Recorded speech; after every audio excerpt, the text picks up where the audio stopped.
नहीं है कि आपने आज शुरू किया और कल इन्वेस्टर्स की लाइन लग जाएगी, ऐसा नहीं होता है। Exactly. ऐसा क्या ट्रिगर पॉइंट होना चाहिए कि हाँ ठीक है, अब बहुत हो गया, now I do my something? क्योंकि ऐसे बहुत सारे लोग हैं जो अटके हुए हैं। ये आपने बहुत ही अच्छी बात की। अगर आपके पास एक कंपेयरिंग प्रोपोजिशन है और आप उसको अच्छे से कम्युनिकेट कर पा रहे हैं अपने इन्वेस्टर्स को, तो लुक बैक करते हैं। If something doesn't work out, okay, तो क्या करेंगे आप?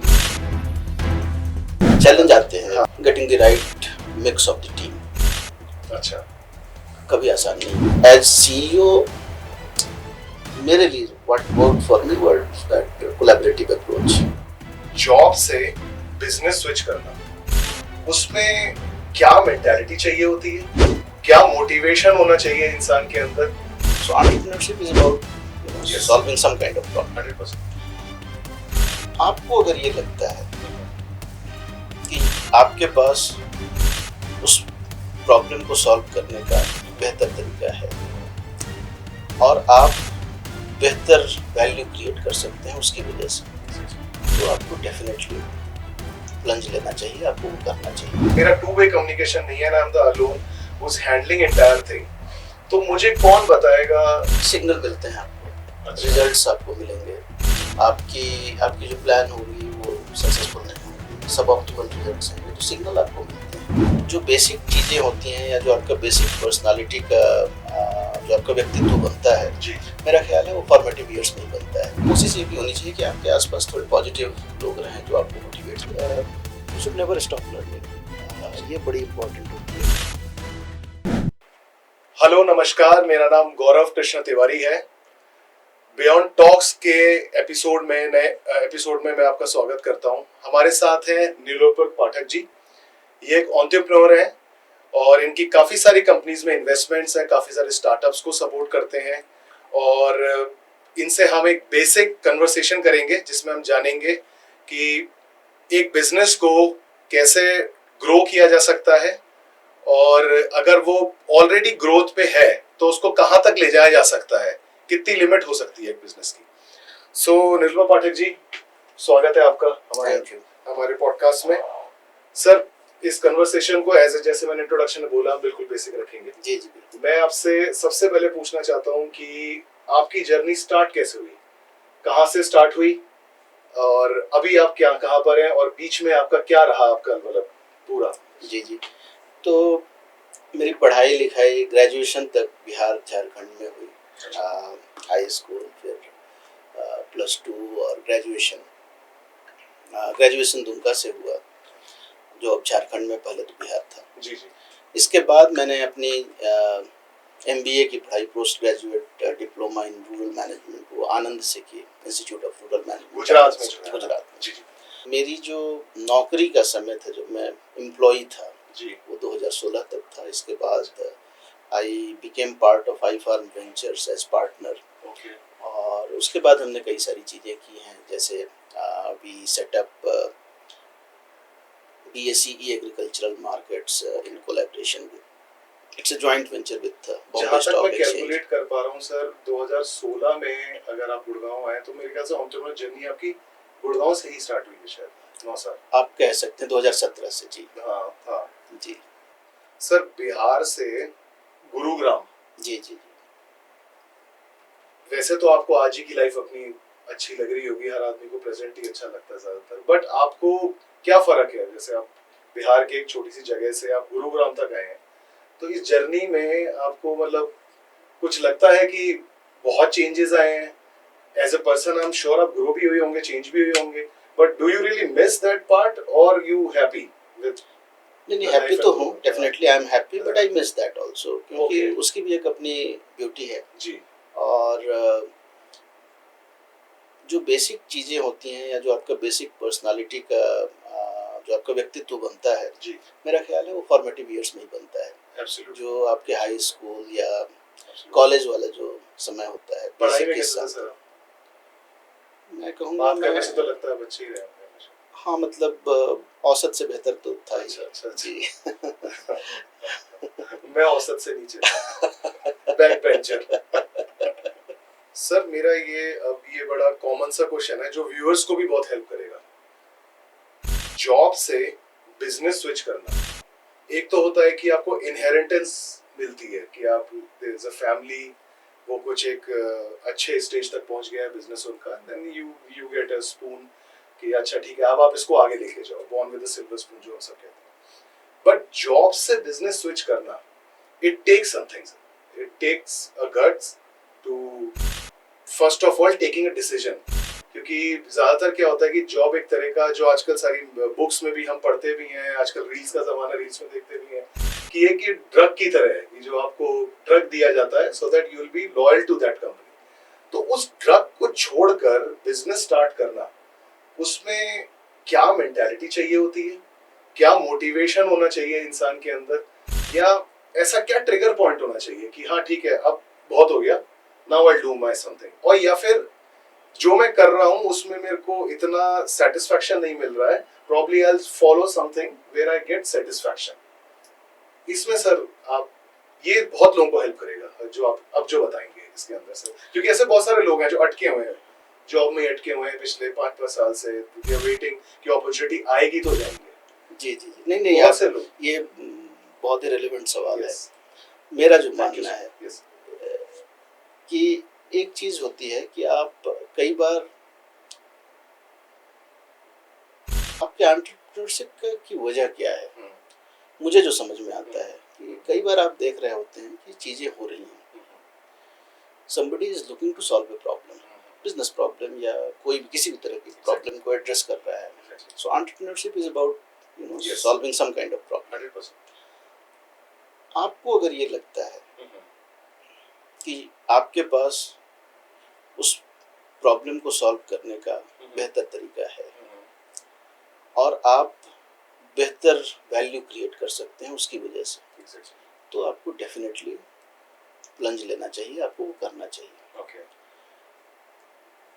मेरी जो वजह थी वो यही थी कि मुझे ऐसा लगा कि कुछ चीज़ें हैं जो कि मैं शायद अगर करूं तो मैं बेहतर करूंगा। कुछ चीज़ें तो बाय डिफ़ॉल्ट होती हैं, आप कई बार प्लान करते हैं, होता कुछ और है, और आप eventually you reach somewhere. But मुझे जो समझ में आता है कि जो सबसे बड़ी वजह होनी चाहिए, जब आप किसी भी प्रॉब्लम को लेकर के बहुत ही कंपेलिंग प्रोपोजिशन आपके पास हो, तो आपको प्लंज लेना चाहिए। क्योंकि वैसी स्थिति में क्या होता है ना कि बाकी चीज़ें रास्ता ढूंढ लेती हैं। आपको जो कैपिटल रेज करना है, जो टेक बिल्ड करना है, टीम बनानी है, वो सब आ जाता है। लोग आपके साथ जुड़ना चाहते हैं, क्योंकि अगर आप बहुत ही पैशनेटली उस विषय में फील करते हैं तो आप लोगों को मोटिवेट भी कर पाते हैं, आप लोगों को अपने साथ ला पाते हैं। और ये मैंने देखा है कि अगर आप किसी भी प्रॉब्लम को लेकर के पैशनेट हैं और आपके पास एक अच्छा निदान है उस समस्या का, तो लोग आते हैं आपके पास, अच्छे लोग जुड़ते हैं। और कैपिटल भी, शुरू में मुझे भी कैपिटल रेज करना एक यस एब्सोल्युटली सर, ये समस्या होती है, और ये सबसे बड़ा एक तरह से इंडिया में तो बहुत ज़्यादा है। लेकिन अगर आपके पास एक कंपेलिंग प्रोपोजिशन है और आप उसको अच्छे से कम्युनिकेट कर पा रहे हैं अपने इन्वेस्टर्स को, तो लोग बैक करते हैं। मेरे साथ ये हुआ सर। आपकी में जहाँ तक मैं समझ पा रहा हूँ, आपकी में ऐसा है कि आपका बहुत नेचुरल प्रोग्रेशन दिख रहा है कि आप जॉब से बिजनेस में आए, कुछ नेचुरल सही है कि ठीक है मैं एक चीज कर रहा हूँ, मैं अच्छा कर रहा हूँ, और मैं अच्छा कर रहा हूँ, मैं और अच्छा करना चाहता हूँ। जी जी जी। बट यूजुअली क्या होता है कि sometimes few things hold people back जी डिसीजन लेने से। जी जी। उनके लिए क्या नहीं होता है, और स्वाभाविक है कि आपकी पारिवारिक जिम्मेदारियां होती हैं। आप अब मैं अपनी क्या बात माइंडसेट होना चाहिए, मैं जानना चाहता हूँ। नहीं, मुझे ये लगता है कि जब तक वही चीज़ है कि अगर आपके पास एक कंपेलिंग प्रोपोजिशन है, एवरीथिंग फॉल्स इन प्लेस। आपको हो सकता है आपके हाउसिंग लोन्स हों, वो बहुत बड़ा ये होता है कि अगर मैं एक रेगुलर सैलरी आ रही है, उससे मेरा हाउसिंग लोन है, कार का लोन है, तमाम तरह के खर्चे हैं, सब कुछ है, तो थोड़ी सी प्लानिंग जरूरी है। ऐसा नहीं है कि आपने आज शुरू किया और कल इन्वेस्टर्स की लाइन लग जाएगी, ऐसा नहीं होता है। होते हैं कुछ लोगों का वो भी होता है जो बिल्कुल उनका प्रोपोजिशन इतना कंपेलिंग होता है कि इन्वेस्टर्स की लाइन लग जाती है जी। और मैंने कई बार देखा है जी। लेकिन अगर आप प्रिपेयर कर रहे हैं खुद को ऐसी किसी इवेंचुअलिटी के लिए, तो आपको अपने कम से कम 3 साल का जो कैश फ्लो है वो तो रखना चाहिए, रिजर्व रखना चाहिए कि भाई हमारे 3 साल तक अगर कुछ if something doesn't work out okay तो क्या करेंगे आप। तो मेरे ख्याल से वो एक प्रिपरेशन आप कर लें बेसिक। वैसे में अगर आपके स्पाउस भी वर्किंग हो तो दैट आल्सो हेल्प्स, वो एक तरह से बहुत बड़ा सपोर्ट मिल जाता है। सर ये मेरा पर्सनल क्वेश्चन है, एंटरप्रेन्योरशिप में इफ एंड बट्स होते हैं वैसे? होते हैं तो प्रैक्टिकल है ना लाइफ। मतलब आप सोचते हैं कई बार वो चीज़ें नहीं होती हैं, बल्कि ज़्यादातर चीज़ें वैसी नहीं होती हैं। एग्जैक्टली। लेकिन क्या होता है कि कुछ इन्फ्लेक्शन पॉइंट होता है किसी भी बिजनेस में, और उस इन्फ्लेक्शन के पॉइंट के बाद चीज़ें ज़्यादा होने लगती हैं आपके मर्जी के हिसाब से, आपके प्लानिंग के हिसाब से। और वो इन्फ्लेक्शन पॉइंट कब आता है वो आपके नियंत्रण में नहीं है, आपके कंट्रोल के बाहर है। तो वहीं पे धैर्य की जरूरत होती है कि आपको जब तक आप उस इन्फ्लेक्शन पॉइंट तक नहीं पहुंचे हैं तब तक आप भरोसा रखिए। क्योंकि सर आजकल मोटिवेशनल वो रील्स या वीडियोस देखने वाले जो लोग हैं या हम जैसे ही लोग हैं जो हम देखते हैं, उनमें एक लाइन कोई ऐसी मोटिवेशन की आ जाती है और हम समझते हैं कि भाई यही फॉलो करना है, शायद यही बिजनेस होता होगा, शायद ये एंटरप्रेन्योरशिप होती होगी। बट जब हम रियलिटी फेस करते हैं तब हमें पता लगता है कि नहीं, it takes lot of things, lots of things. मतलब कोई क्विक फिक्स सॉल्यूशन नहीं एग्जैक्टली होता है। ये मतलब आपको कई फ्रंट पे लड़ाइयाँ लड़नी 100% फिर eventually things fall in place.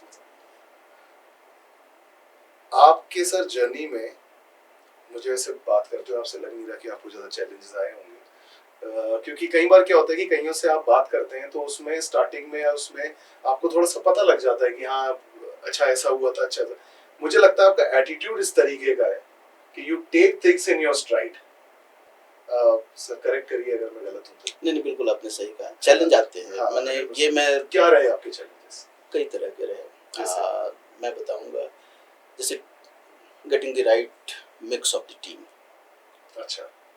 कभी आसान नहीं होता है, आपको you will never get the perfect team. और या जो आपने सॉल्यूशन सोचा हुआ है आप चाहते हैं कि बिल्कुल ही परफेक्ट आए, सब लोग चाहते हैं, 100% नहीं आता है वो परफेक्ट। आपका टेक प्लेटफॉर्म कई बार सब ऑप्टिमल होगा, आपके पार्टनर का परफॉर्मेंस कई बार सब ऑप्टिमल होगा। आप जो कैपिटल रेज करने गए थे, आपने एक्स अमाउंट सोचा था कि रेज करेंगे, यू विल एंड अप से रेजिंग से 70% ऑफ दैट। तो ये चीज़ें, उसकी वजह से चीज़ें डिले होती हैं, उसमें समस्याएं आती हैं। छोटी छोटी चीज़ें हैं। अब आप ओवरसीज इन्वेस्टमेंट आ रहा है, अब पैसे आ गए हैं, वहाँ से केवाईसी नहीं आया बैंक से, सही बात है, अब वो महीने भर लग गए उसमें। तो ये चैलेंजेस हैं, ये प्रैक्टिकल चैलेंजेस हैं। और बिल्कुल जरूरी नहीं है कि सब लोग इस बात को समझें कि आपके कमिटमेंट्स हैं यहाँ पर, आपने अपने लोगों को कमिट किया हुआ है। तो ये चैलेंजेस आते हैं। कैसे डील करते हैं?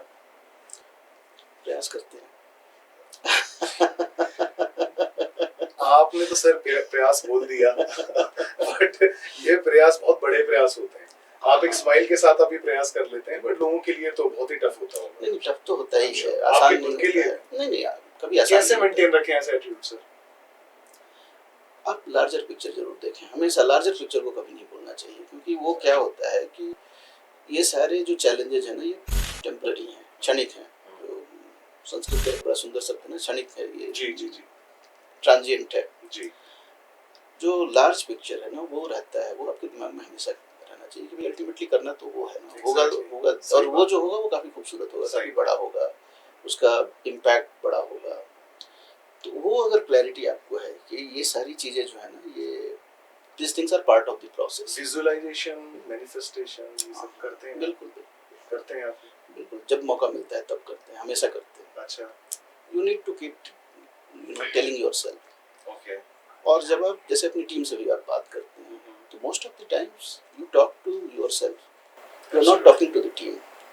Team obviously gets motivated, but उससे ज़्यादा होता है कि आप खुद को मोटिवेट करें। Right, absolutely right. और क्योंकि आपको मोटिवेट करने कोई नहीं आएगा। यस। आपसे, आपके इन्वेस्टर्स भी आपसे सवाल पूछेंगे, आपके एम्प्लॉई आपसे उम्मीद करेंगे कि आप उनको दिशा निर्देश दें। 100%। तो आपको कौन मोटिवेट करेगा? हाँ, पढ़ना चाहिए। मैं आपके पास बड़ी अच्छी अच्छी किताबें देख रहा हूँ। हाँ सर, थोड़ा बहुत शौक है, जब टाइम मिलता है। नहीं तो पढ़ना चाहिए, उससे बहुत असर पड़ता है। और हाँ, कोशिश ये भी होनी चाहिए कि आपके आसपास थोड़े पॉजिटिव लोग रहें जो आपको मोटिवेट होता हाँ, है। ये बहुत मेरे को लगता है, हाँ, ये मैंने भी ये बहुत के थ्रू जरूरी है, बहुत कि जरूरी जैसे है। लोगों में आप बैठेंगे ऐसी ही इवेंचुअली आपकी थिंकिंग हो जाती है। बिल्कुल बिल्कुल। अगर उस आप मामले में भी मैं मानता हूँ कि मैं बहुत भाग्यशाली हूँ। अच्छा। परिवार से, माता पिता से, जो मेरे मेंटर हैं अस्थाना साहब, और भी जो मेरे मित्र हैं, they have been extremely extremely helpful. अच्छा सर, ये थोड़ा सा मेरे को लगता है थोड़ा सा अलग सा ही क्वेश्चन है ये। एक्स फैक्टर ऐसा कुछ होता है? पहले तो मैं पूछूंगा आपसे, ऐसा कुछ होता है? एक्स फैक्टर नाम की कोई चीज होती है? और अगर होती है तो क्या है आपका एक्स फैक्टर? या एक एंटरप्रेन्योर का क्या एक्स फैक्टर होना चाहिए? पहले आप अपना, फिर एंटरप्रेन्योरशिप। मुझे लगता है कि हर किसी का अपना एक होता है। वो जो मैंने आपको इन्फ्लेक्शन पॉइंट के बारे में बताया, आपको नहीं पता होता है कि वो इन्फ्लेक्शन पॉइंट कब होगा या क्या होगा। तो मेरे ख्याल से मेरे लिए जो चीज़ बहुत ही महत्वपूर्ण रही है वो रहा है धैर्य, पेशेंस होना, कि भाई ठीक है, this is one more day, इसको चलिए पार कर लेते हैं, फिर देखते हैं। तो मेरा ख्याल है कि मेरे लिए वो एक एक्स फैक्टर रहा है। अच्छा। जो एक पेशेंस रखना, जो आजकल की जनरेशन में बिल्कुल नहीं है। कम है। हाँ, आप सही कह रहे हैं। नहीं है सर, कम तो मैं क्या बोलूंगा, क्योंकि या तो हम मानते हैं या नहीं मानते हैं। पेशेंस एक ऐसी चीज है, या तो है या नहीं है। और आजकल की जनरेशन में मेरे को नहीं लगता, क्योंकि हम भी, जैसे मैं भी किसी लोगों से डील करता हूँ, बात करता हूँ, तो ये चीज बहुत एब्सेंट मिलती है कहीं पे भी। और बहुत केसों में तो मेरे अंदर भी है सर, पेशेंस तो मेरे अंदर भी बहुत कम है। नहीं, वो देखिए, हर चीज़ का एक उद्देश्य होता है। आप बहुत ज़्यादा पर धैर्य पेशेंस एक्स फैक्टर हो सकता है सर, ये तो नहीं होता है। learning मेरा है ये सर। मेरा ये मानना है कि आप, अच्छा। क्योंकि कई बार ऐसा लगता है कि यार नहीं हो पाएगा, हाँ, और वो सोच बड़ी भयावह होती है कि यार नहीं हो पाएगा। एग्जैक्टली। हाँ, वो आपके दिमाग में नहीं आनी चाहिए, कभी नहीं आनी चाहिए। वो आएगी तो फिर वो गलत है।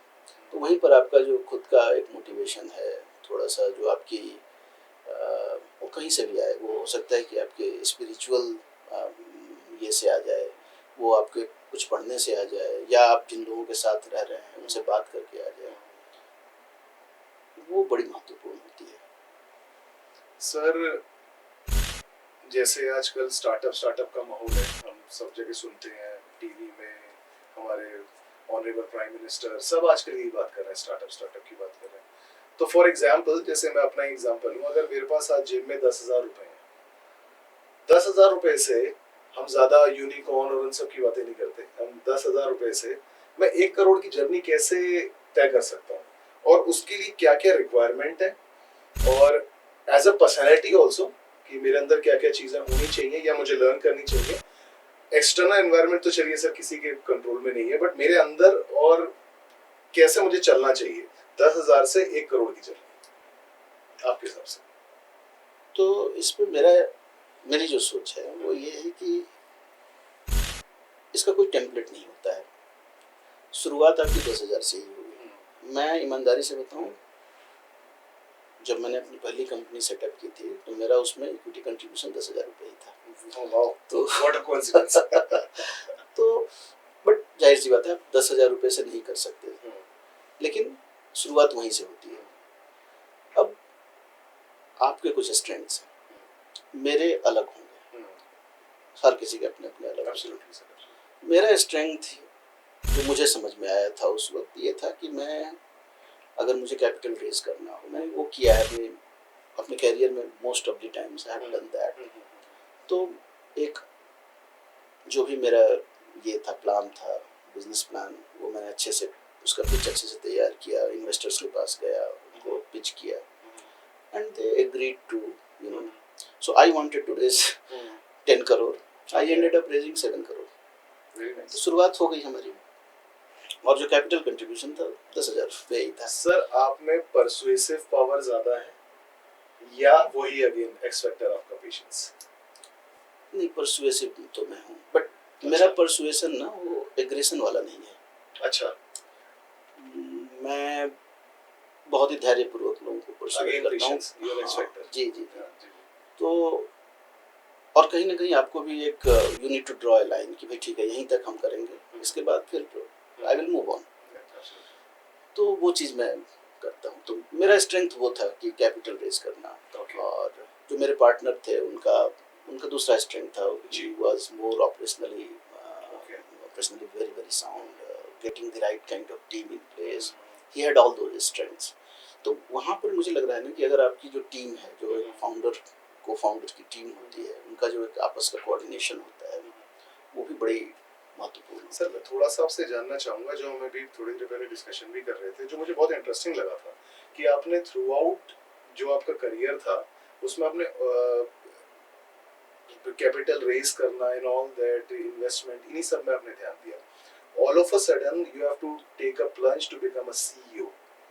ओके, सो उसके बाद आपने वो पूरी कंपनी को उसमें देखा आपने, और आपने एक साल में, we not going to talk about the figures, but आपने जिस तरह का आपने उसमें ग्रोथ करी आपने, फिर आप ये कह रहे थे कि मेरे लिए बिल्कुल ही नया एक्सपीरियंस था, जबकि आप उससे बड़े रोल कर रहे थे।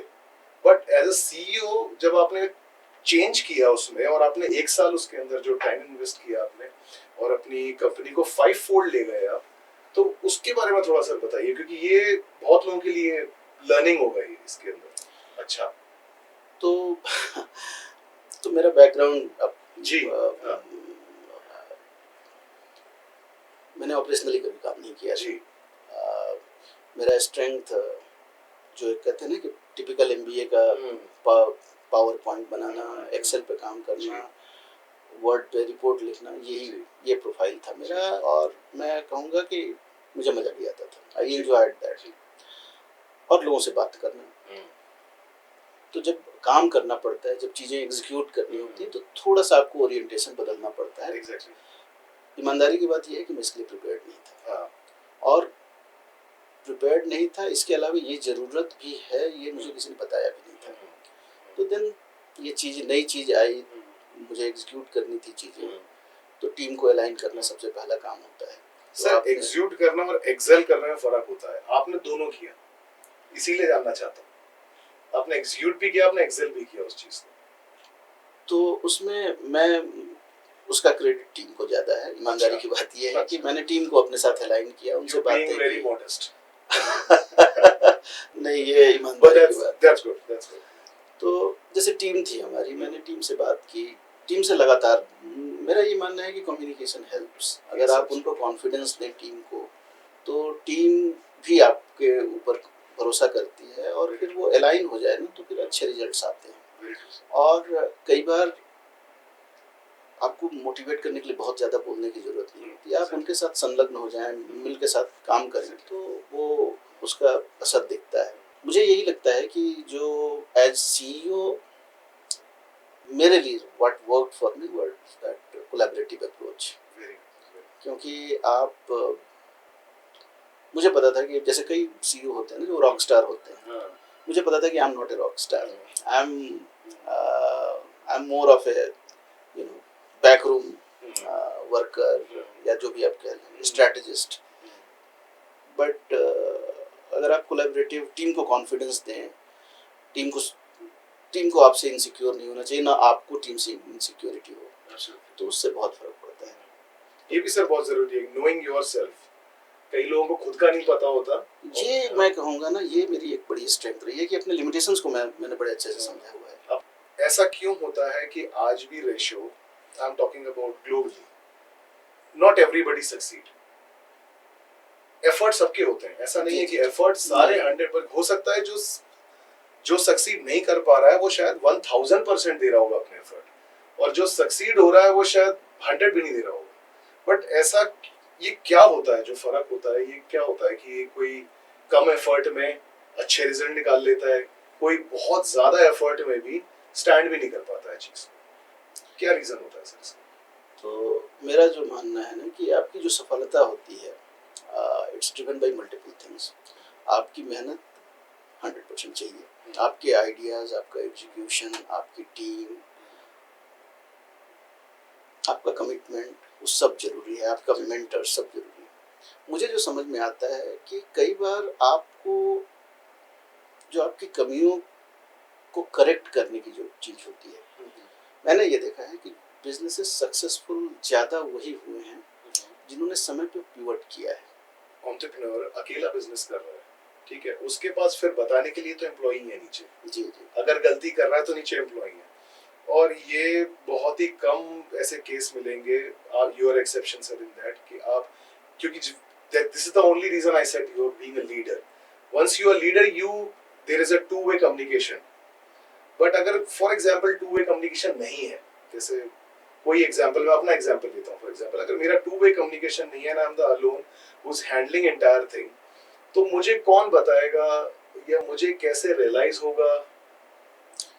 सिग्नल मिलते हैं आपको, अच्छा। रिजल्ट्स आपको मिलेंगे, आपकी आपकी जो प्लान होगी वो सक्सेसफुल नहीं होंगी, सब ऑप्टिमल रिजल्ट्स आएंगे, तो सिग्नल आपको मिलते हैं। If something is not working, it's not working. आप मान लीजिए आपने टारगेट लिया कि you need to do X revenue, you ended up doing, आपने सारा जोर लगाया, you put right kind of team, right kind of resources, and yet you ended up doing say 40% of that. What does it mean? It means that there was something fundamentally wrong in whatever you were looking to achieve. और या फिर आपका जो तरीका था वो गलत था। तो आपको अगर ये बात समझ में नहीं आती है और आप दुगना जोर और दुगना रिसोर्स लगा करके अगले साल दुगना करना चाहते हैं, अगले साल हो सकता है आप उससे भी कम करें। तो ये जो सिग्नल्स हैं ना, ये आपको मिल जाते हैं, रिजल्ट्स में, नंबर्स में मिल जाते हैं। हम जैसे कोई मोटिवेशनल स्पीच सुनते हैं, लोग सुनते ही हैं, जिनको जो इस जर्नी में होते हैं वो कुछ ना कुछ या तो पढ़ते हैं या सुनते हैं, है ना। अब इसके अंदर अगर आप देखें तो मैं एक बहुत वेल नोन एग्जांपल ही लेता हूँ। जैसे आप कह रहे हैं ना कि आपको सिग्नल मिलते हैं कि कोई चीज नहीं चल रही है एंड ऑल दैट, तो सबसे बड़ा एग्जांपल आता है एप्पल कंपनी का, कि वो भी तो फेल ही हो गई थी एक टाइम पे, ऑलमोस्ट बंद ही हो गई थी। जी जी जी उसके बाद वो रीइन्वेंट हुई। जी। तो कई बार एंटरप्रेन्योर को ये लगता है कि प्रॉब्ली शायद ये राइट टाइम नहीं है, या मुझे अभी भी कंसिस्टेंसी ही रखनी चाहिए कि नहीं, मैं इस चीज को आगे बढ़ा ही लूंगा, कुछ ना कुछ करके मैं कर ही लूंगा इसको। मेरा तो ख्याल ये है कि वहीं पर आपके टीम की बड़ी महत्वपूर्ण भूमिका होती है। आपकी टीम जो होती है वो आपको इनपुट देती है, और वहाँ पर जो संवाद जितनी खुलेपन से, जितना ओपन कन्वर्सेशन होगा, वो उतना हेल्पफुल होता है। और टीम जो हो वो वहाँ पे, वहीं पे लीडर वाली बात वहीं पे इम्पोर्टेंट हो जाती है कि जब आप फीडबैक को लेकर के ओपन हो और you need to be willing to change, वो फर्क पड़ता है। मेरा अपना अनुभव यही है, जो मैंने I have seen lots of failures, I am sure, and हमारे पास वैसे भी ज्यादातर फेलियर।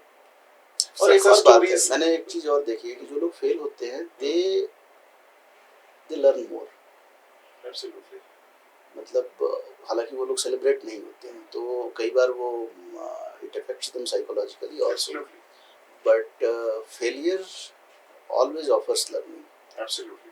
तो मेरा ख्याल है, अब समस्या ये हो जाती है कि फेलियर को सेलिब्रेट लोग करते नहीं हैं, और कोई वजह भी नहीं है सेलिब्रेट करने की, बट उनके पास लर्निंग हमेशा होती है, उसको कभी भी डिस्काउंट नहीं करना चाहिए। 100%। क्योंकि ये तो वही अगेन एप्पल की बात कर रहा हूँ, स्टीव जॉब ने भी कहा था ये कि आपको एक बार सक्सेसफुल होना है out of 100, only once you get successful out of 100 attempts, you will make a Apple like $1 trillion company. Okay sir, again एक जो आजकल चल रहा है एआई बहुत ज्यादा चल रहा है, आई एम श्योर आप भी यूज कर रहे हो, जी, सारे यूज कर रहे हैं उसको। आप उसका सोसाइटी पे क्या इम्पैक्ट मानते हैं, पहली बात।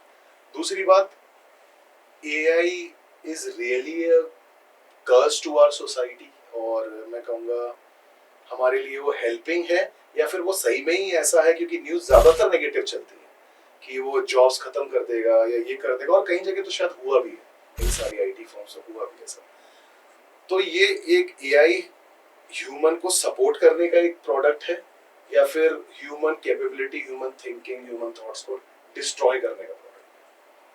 आपके बात है? नहीं, मेरी सोच बहुत ही पॉजिटिव है इसको लेकर के। अच्छा, ये बात आपकी सही है, जॉब्स पे असर होगा, जॉब्स कम होंगे, लेकिन आप इससे ऐसे समझिए कि आपके पास रिसोर्सेज बढ़ रहे हैं, आप उनको कैसे यूज करते हैं, वो एक अपॉर्चुनिटी है कि आपके पास रिसोर्स ज़्यादा हो गए, तो आप उनको किस तरह से इस्तेमाल कर सकते हैं। जी। और रही बात इस्तेमाल की और उसके जो बुरे प्रभाव आप देख रहे हैं, जॉब तो एक है, बाकी कई बहुत सारी है, चीज़ों बहुत में, है। बहुत सारी हाँ, चीज़ें। बहुत सारी चीजें। मेरा ख्याल है जब भी कोई बड़ा डिसरप्शन होता है तो ये दोनों चीज़ें आती हैं कि वो कुछ तो उसके पॉजिटिव इफेक्ट होते हैं और कुछ नकारात्मक भी होते जी, हैं, जो कि 100%। जिनका एटलीस्ट फॉर द टाइम भी बहुत ही खराब असर होता है, और वो चीज़ इसमें भी दिख रहा है। तो ये आप मान के चलिए कि भाई ये एक सच्चाई है एआई, और ये रहेगा। आप इसको you can't miss it away, Here to stay, it 100%। Is here to stay. मेरा ये मानना है कि आप हमें प्रिपेयर होना होगा उसके लिए जी। कि ये एक सच्चाई है, हम इसको सबसे बेहतरीन तरीके से कैसे इस्तेमाल कर इसको सकते सर मैं थोड़ा सा रिलेट करने की कोशिश करूं, जैसे एक टाइम पे कंप्यूटर आया था। हैं। बहुत अच्छा, आपने बहुत अच्छा इसका ये किया है, पैरेलल जो है। एग्जैक्टली उस टाइम पे भी ऐसा हुआ था कि लोगों की जॉब जाने की बात होने लग गई थी, और गई भी थी, और ऐसा हुआ था। मुझे लगता है कि ये जो टेक्नोलॉजीज हैं ये ह्यूमन माइंड को पुश करती हैं टू अपग्रेड योरसेल्फ, बिल्कुल क्योंकि हम एक कास्ट में अब हो ही चुके हैं बहुत टाइम से। तो देयर शुड बी समथिंग कि जिसको जो आपको चैलेंज करे, तो ह्यूमन नेचर भी यही है, जो आपको चैलेंज करेगा तो यू विल एक्सेल योरसेल्फ। बिल्कुल बिल्कुल। तो मुझे लगता है ये थोड़ा उस टाइप का एरा ज्यादा दिखता है कि जब एक जब कंप्यूटर आया था हम लोग स्कूल में थे जी और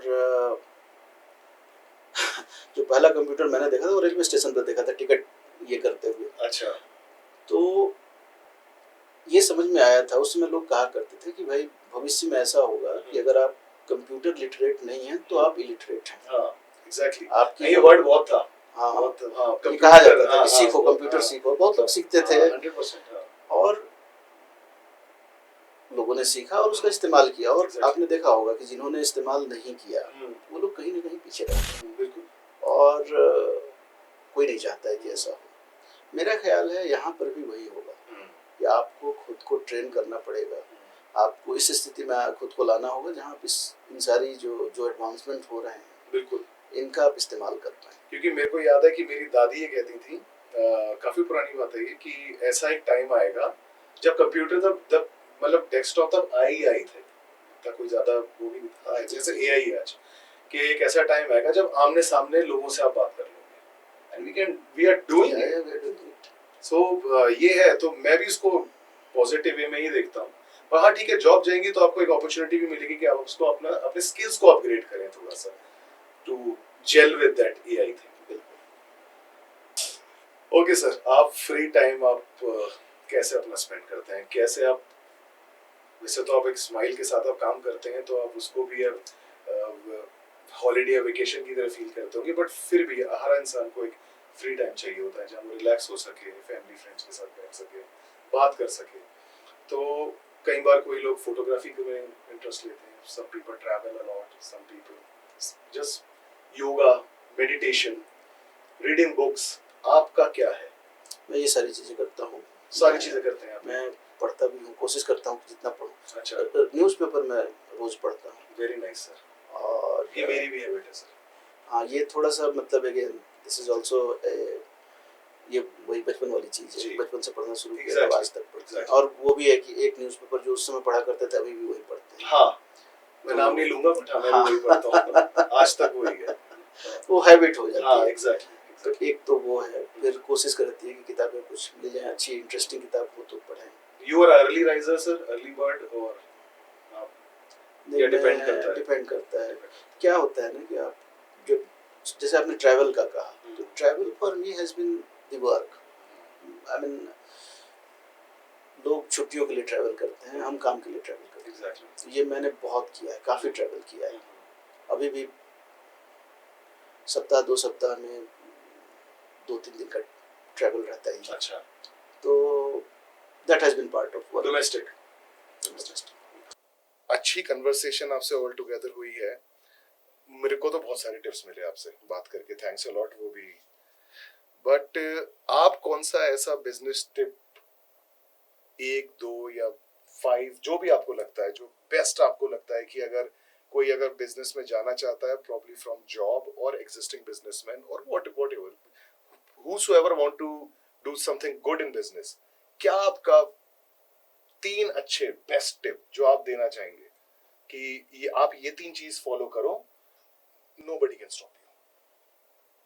नहीं, ये दावा करना कठिन है कि nobody can stop you, but मुझे जो लगता है कि जो आपकी कॉलिंग है उसको आइडेंटिफाई कर लीजिए। ओके। और आपका एक स्ट्रेंथ तो होता है, आपका भी कुछ होगा जो आप काम करते हैं। एग्जैक्टली। मेरा ये मानना है कि उस बहुत से लोग होते हैं जो अपने कंफर्ट जोन से बाहर निकल के जा करके भी करते हैं। एग्जैक्टली। मेरे केस में ये हुआ कि जब आप कुछ भी शुरू कर रहे हो तो आपके जो साथ काम करने वाले हों वो ज़रूरी नहीं कि वो आपके बेस्ट फ्रेंड हों, लेकिन जो आपके स्किल है वो कॉम्प्लीमेंट्री होनी चाहिए। ओके। तो आपका तो एक स्ट्रेंथ होगा, ओके। यस। तो आपके पार्टनर का वो strength, you should make sure कि उनका वो स्ट्रेंथ ना हो, उनका वो स्ट्रेंथ हो जो आपका नहीं है। तो कॉम्प्लीमेंट्री होना चाहिए। तो जरूरी नहीं कि आपका पार्टनर आपका बेस्ट फ्रेंड ही हो। Yes yes yes. ये अक्सर हम ये गलतियां करते हैं कि हम लोग इमोशनल होते हैं। तो कई बार हम इमोशंस में आकर के we end up working with same kind of people, और वो एक कंफर्ट होता है, डेफिनेटली उसका एक फायदा है। बट मुझे लगता है कि हमें थोड़ा सा वहाँ पर प्रैग्मेटिक होना चाहिए। You should look for complementary skill, you should have the comfort of working with the person. वो एक बहुत जरूरी है कि म्यूचुअल रेस्पेक्ट हो, म्यूचुअल अंडरस्टैंडिंग हो। आपका thank you sir, thank you आपको हमें टाइम देने के लिए सर, और इतना अच्छा हमें पूरी नॉलेज देने के लिए, not only about business but about personal relationship, क्या क्या चीजें इंपॉर्टेंट है लाइफ के अंदर। कोई सर फाइनल विजडम वर्ड्स आपकी तरफ से सर व्यूअर्स के लिए? विजडम वर्ड नहीं, बट मुझे ये लगता है कि वैसे आपने काफी विजडम डिस्कस किया है बहुत सारा हमारे साथ किया है, बट फाइनल एक चीज जो मुझे लगती है ना कि you should never stop learning. ये बड़ी इंपॉर्टेंट होती है कि अगर आपने ये सोच लिया कि ये जो आपने कहा है या आपने बता रहे हैं, there can not be a last word. Absolutely last word करके कुछ होता नहीं है। बिल्कुल। तो वो एक ह्यूमिलिटी भी है अपने आप में, आप देखें। और दूसरी जो ओपननेस टू लर्न है वो बड़ी इंपॉर्टेंट है। वो उससे मुझे तो बहुत मदद मिली है। वो आप बुक से कर सकते हैं, बुक से आप लोगों के साथ बैठते हैं, आप जो जैसे दोस्तों के साथ बैठना, अगर आप उनकी बातें सुने, कई बार ज़्यादातर 90% बातें हो सकती हैं इररिलेवेंट हो, आप जानते हो पहले से, लेकिन जो कम से कम 10% बातें होती हैं वो आपको कई बार रिफ्लेक्ट करने को होता है कुछ उसमें। बिल्कुल सर, बिल्कुल। ओके। थैंक यू व्यूअर्स, यहाँ तक वीडियो देखने के लिए thanks a lot Nilotpal Pathak ji. बहुत अच्छा लगा हमें बात करके, हमने काफ़ी सारी बिजनेस इंसाइट इनसे जाने, कैसे चीज़ों को आप आगे बढ़ा सकते हैं ये हमने जाना। और प्लीज़ आप हमें नेक्स्ट एपिसोड के लिए आप हमारे कमेंट्स में प्लीज़ कमेंट करिए कि किस तरह के गेस्ट आपको चाहिए, ताकि हम उन पे फोकस कर पाएँ। ये हमारा अपना डिस्कशन के हिसाब से हमने ये सर को बुलाया है, और सर ने अपनी इतनी अचीवमेंट्स हमारे साथ डिस्कस करी हैं। Thank you. Please like and subscribe our channel. Thanks a lot. Thank you.